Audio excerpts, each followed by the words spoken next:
Hell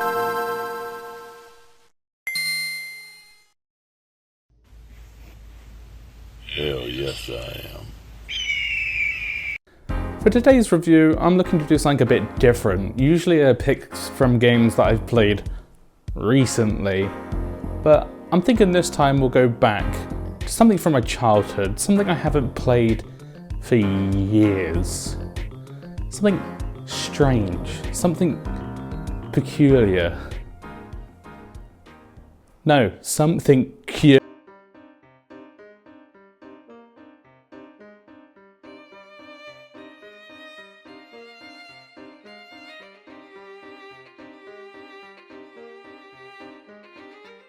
Welcome to the charming old village of Saint Mystère. I really enjoy these video game locations based on quaint little English villages. Not to brag, but I have some experience with those. Apart from the fact that in Saint Mystère, everyone's addicted to puzzles rather than ketamine. Luke and Layton then receive a letter from the late Baron of the village saying, "You want my treasure? You can have it. I left it all at that place." That place being the village, and the treasure being called the Golden Apple. That's all the premise you need really. It's a mystery game. There's not much mystery if I just say what happens. The titular Professor Layton is incredibly kind, incredibly intelligent, and yet somehow incredibly athletic. I mean, just look at that face. Doesn't that scream peak male performance? He teaches archaeology at university level and just loves puzzles. That's quite convenient because there's going to be a lot of those going forwards. The not so titular Luke is a cheerful but slightly less outgoing assistant to the professor. He also loves puzzles and can speak to animals. What the fuck, okay? I guess he can just do that. What works so well with these two protagonists is that when you play the game in 2007 as a wee little lad, you relate a lot closer to Luke, as you're always one step behind Professor Layton. He's already figured everything out. So you can relate with Luke a bit more because you're still going through the motions. But when you play as an adult and you're not as much of a dingus anymore, you can relate to Professor Layton because you're that one step ahead. Or you are as much of a dingus, so Luke still works. Those are your main guys, but there's still a large catalogue of wacky side characters to enjoy that will show up in all 6 games and in various ways and levels of importance. There's the grumpy Inspector Chelmy and his assistant Barton. Oh, and the wacky Don Paolo, the cartoonishly evil villain who definitely won't be expanded upon in a future game in a backstory that made me cry when I was 10 years old. That really reminds me how Professor Layton's one of those series that I grew up with, like Animal Crossing or Pokemon. So, when Level 5 in 2020 was reportedly shutting down, I was heartbroken I wouldn't see the series that I grew up with continue. But I guess big Nintendo bailed them out because last February they released the trailer for Professor Layton 7. You know, Professor Layton for the Switch. But for real this time. What's better than a point-and-click adventure mystery game on the DS? One with shit tons of puzzles in it, that's what. It's a great way to expand to a wider audience as it blurs the line of typical video games with games like Brain Training and My Health Coach Stop Smoking with Alan Carr. The puzzles themselves were designed by Akira Tago, who is known for publishing head gymnastics puzzle books, so you know they're the real shit. Paired with a whimsical presentation from the folks at Level 5 and wham bam, thank you ma'am, you have yourself roughly 11.5 hours of adrenaline-fueled puzzle-solving fun. Each puzzle is scored using picarats. The harder the puzzle, the more picarats it's worth. The fewer tries you take to get the answer, the bigger percentage of that total you get. What do these points do, you ask? I've played 7 Professor Layton games over the majority of my life now, and I still can't remember.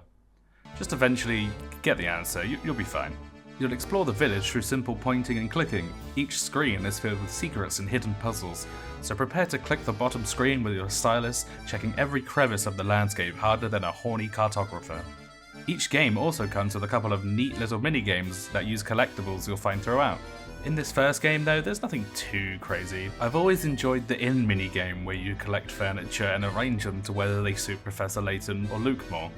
That's always had a nostalgic spot in my heart. Dude.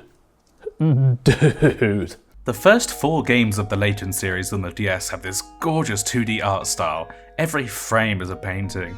The way that the environments are so cluttered but then look so cozy, look so natural, but the closer you look, more abstract. It's just stunning. The puzzles also have these iconic drawings to accompany them, and man, The cutscenes are outstanding. You just know when the aspect ratio slightly changes, you're in for an absolute masterclass of animation. I mean, look at this scene where he makes a fucking minigun out of a goddamn slot machine. This is just absurd. Wait. I'm getting my head of myself. That is in 2 games' time. And yeah, the resolution of the DS is quite small, so when you watch the cutscenes, they can look a bit blurry. Psych. Professor Layton 1, 2, 3, and 7, and the spin-off I keep on forgetting to play, are all on iOS and Android in HD. They actually run and play very well and look amazing. And how the hell hasn't there been a HD collection for these games on modern consoles? It's literally printing free money. Dude! I may be a bit biased for this, but I mean, isn't that kind of the point? It's called Oscarus Reviews, not Michaelus Reviews. It's my house and I get to make the rules. The accordion that features throughout this soundtrack creates this really charming and relaxing atmosphere, which really does take me back to the good old days where I peaked in primary school. Overall, it sets the tone perfectly. It's upbeat and exciting for the action sequences, and then it's slow and methodical during the puzzle segments. I don't think they could have done it any better, so there's nothing else to say. So overall, Lecturer Layton and the Peculiar Hamlet gets a 4.5 out of 5. The amount of charm and mystery that gets put into this story is outstanding, and watching those mysteries unravel one by one is immensely satisfying. I'd ask how it can get any better than this. But I know, it's the next 2 games, and you're going to find out how much better they are in reviews 27 and 34. So, see you in 2 years. Thanks for watching.